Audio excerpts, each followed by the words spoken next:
Hey family, what's going on? It's your girl Jalen J, and today we are highlighting the Deacon Ministry here at VCMI-CC.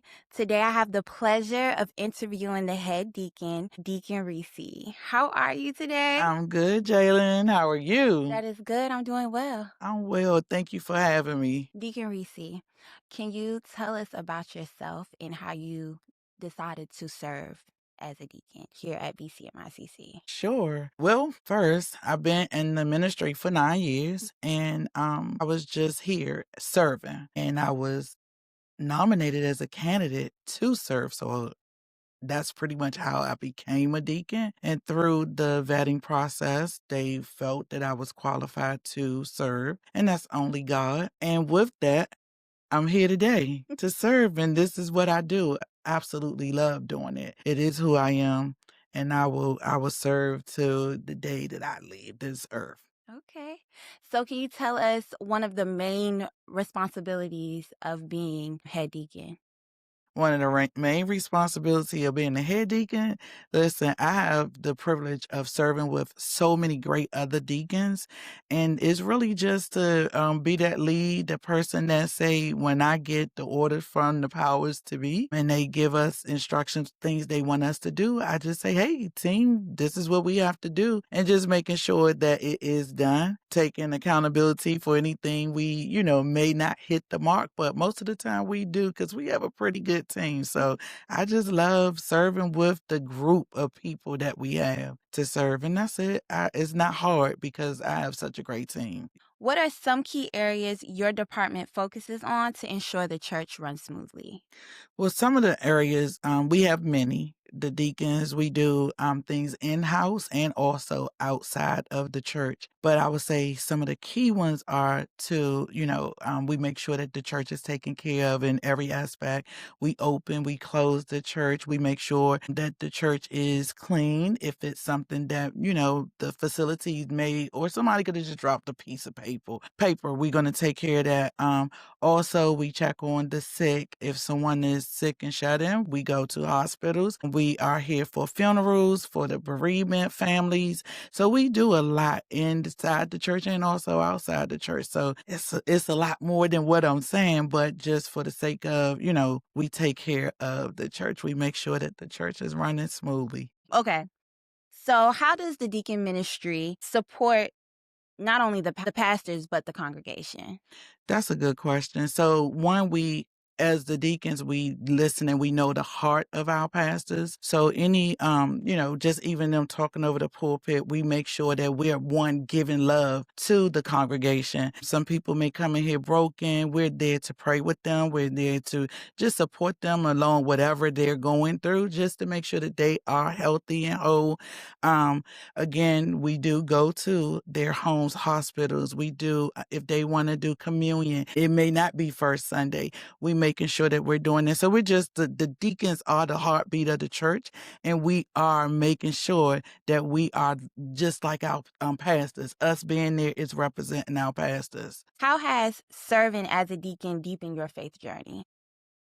That's good. So one of the criterias for, when we're going through the deacon nomination process, it asks you out of the fruits of the spirit, which one, like we really focus on all nine, however, but love and patience. So being a deacon, you really get tested in that area. You have to show love, because we're representing not only our church, but we representing God. So God is love. So we have to show love and also patience. Sometimes for me, because you asked about how did it deepen minds? Sometimes where I might have been quick, I had to realize that these are not my people. They're God's people. So I had to be patient, and it really tested my patience. So I can tell I'm not the same person that I was 9 years ago. And patience has really been tested in so many ways and areas that I can say that has deepened my faith, being patient. What principles guide you in your service to God's people? With principle, again, love, that's big to me. It's number one because you can't do anything without love. You can come and be amongst people, but if you're not showing them love, they not hearing you. If you're not giving them grace, they're not going to hear you. So you really have to practice love. Like I will say that always that to be first.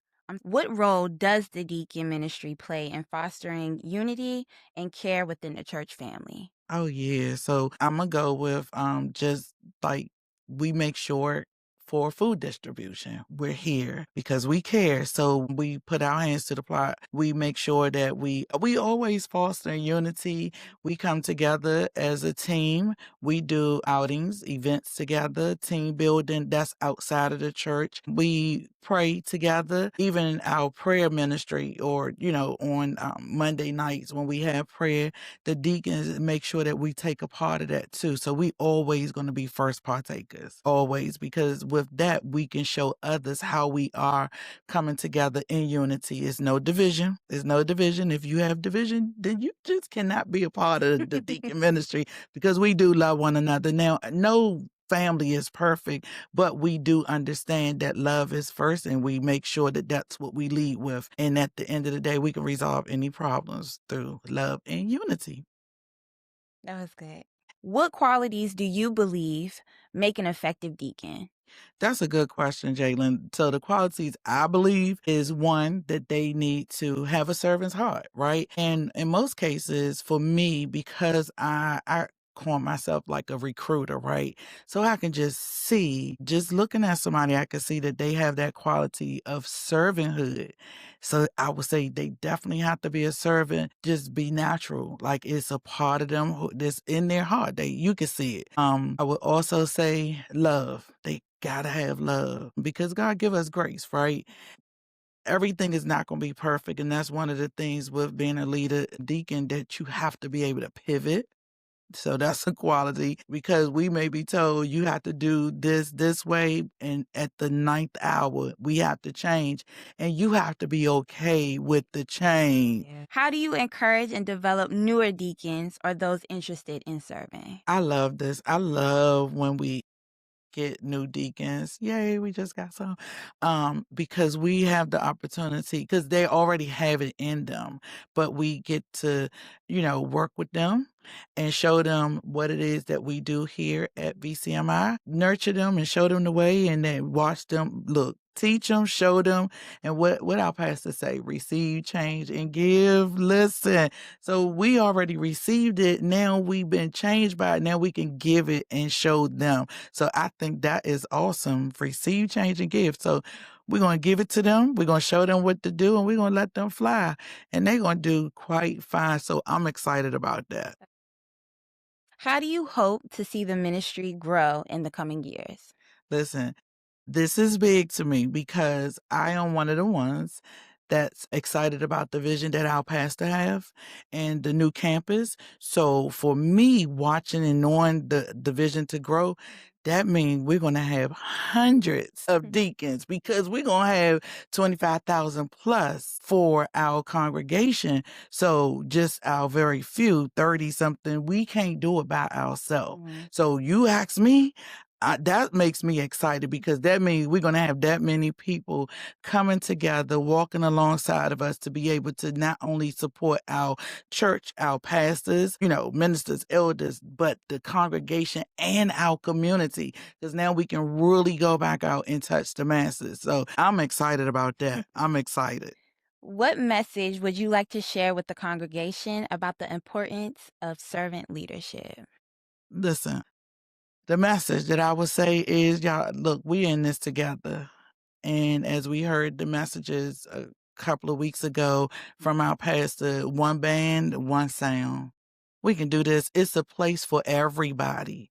So it doesn't matter how long you've been at the church.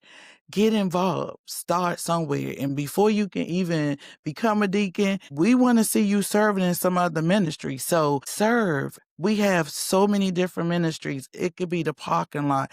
Get involved. It could be food distribution. Whatever. Get involved in the ministry. If it's choir, children's church. Lord knows we need people in children's church. And I know we have teachers. They be like, I already teach during the week. But guess what? That's your purpose. Yeah. That's your vein. Find what it is that you like, and I guarantee you it's something in our ministry that you can serve and put your hand to the plot. And then guess what? We're going to be watching you, and we'll know that you have the quality to become a deacon. What guidance would you share with deacons who may be struggling with being burnt out or fatigued in their services? That's a good question. What guidance would I share? So one of the things, since me being the head deacon, I created like a chart where we have the timing to serve so that no one would go through a burnout. If everybody do their time designated for them. However, if someone says they're burned out or fatigued, we're going to have a conversation and get to the bottom of it to see what's taking them there, what's causing that to be there. Because maybe we need to pivot, adjust, and understand what's causing it. It could be work, it could be home, it could be their, personal life on top of trying to serve. So once we get to that part of it, we have enough deacons in place where we will put someone else to, take up their part, and they can go into what, I don't like to say it, but if it's a sabbatical point that they need, we don't want them to stay there long, but they do have room to go and get healed and be refreshed and replenished. Like, we don't want them to give from there just being exhausted. So we do try to have something in place for that, which I really, really love. Because at first it seemed like the same old people was just serving, but we kind of worked that out that it should be. It's not like 100%, but it's definitely better. And I can say that I can see a difference now. People are not, because you might, if everyone do their part, they might just serve on our schedule maybe 1 or 2 times a month. So I think that's the difference, that we really try to make it proof that they do not go through a burnout stage. So I love it. I love how we work together, because we're talking about unity and community, right? Mhm. We got to take care of our people. And you can't serve if you feel like you're empty. Yeah, You we know? don't want you. We want you to be full. And that's what I was trying to say earlier. We want you to serve from your overflow, Yeah. not just be depleted and you don't have nothing else to give. Look, listen. Giving it shall be given back to you. But no, we want you to definitely serve from your overflow. Like, it's in you. So you could do it. It's not hard. It's not hard. And I mean, we really work together as a team, so they can do it. Okay. With the new deacons joining the ministry. Listen, this set of new deacons, I am so, so excited about them. My God, they came with such a zeal, like they're excited to serve. And of course, again, we watched them. They were nominated. So with them being nominated, we knew that they had it in them. And then they said yes. But now just being ready, it feels refreshing. I feel like this is going to be like all of us, we are good, but it's just different, and it's different for this season. So I'm excited. I'm looking forward to them training. We already got them paired up with the seasoned deacons that they're going to be shadowing. So with that, look, y'all gonna be watching and watch us serve. That's all. That's all I'm gonna say. Watch us serve, okay? Clock it. All right, my final question for you. Looking back on your time as head deacon, what has been the most rewarding part of your service, and what legacy do you hope to leave behind? So the rewarding part is I get to serve. I get to serve, and that, I don't take it lightly. Like, I really love what I do, that it doesn't feel like work. Yes, we are volunteers, but you couldn't even pay me to do what I do. It's an honor. It's a privilege to take care of God's people. And as far as leaving a legacy, I laugh because I have a 14-year-old, right? And my oldest daughter, I have 2. My oldest daughter actually served with me. And my father was a deacon. My mother was a deaconess. So the legacy is living on even in my family. So leaving a legacy, my 14-year-old, I have her coming. When I open up the church, she's opening up the church.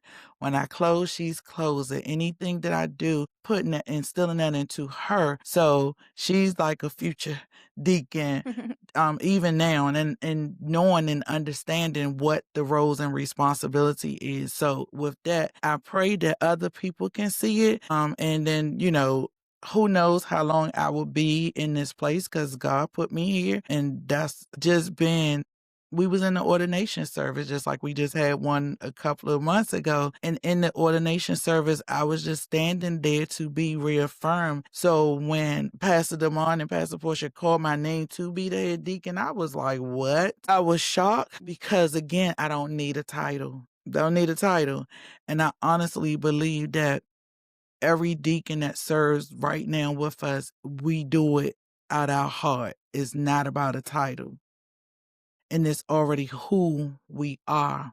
So leaving a legacy here at VCMI, CC, we're doing it. We live in it. We breathe it. We walk in it. We wake up. And even like I have a full-time job, but it's nothing rewarding than this.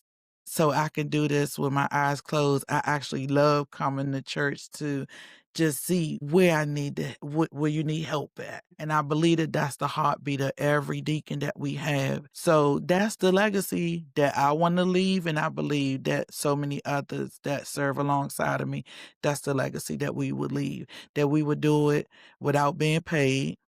We would do it without being disgruntled. We just love what we do. We really, truly do. And that, I think most people need to know. We serve because this is who we are. That was great. Well, thank you so much for being here today. Thank you for leading, being the head deacon here at Yes. VCMI-CC. We want to also thank the deacons, the Deacon Ministry, everyone that's a part of the Deacon Ministry here. Be sure to like, comment, and subscribe. Be sure to follow us on all our social media platforms at VCMI-CC. And we'll see you guys next Sunday at service. I do want to say thank you. No Thank you for problem. taking time out of your busy schedule to come and ask me these questions about our great ministry. So thank you. No problem. Y'all have a good one.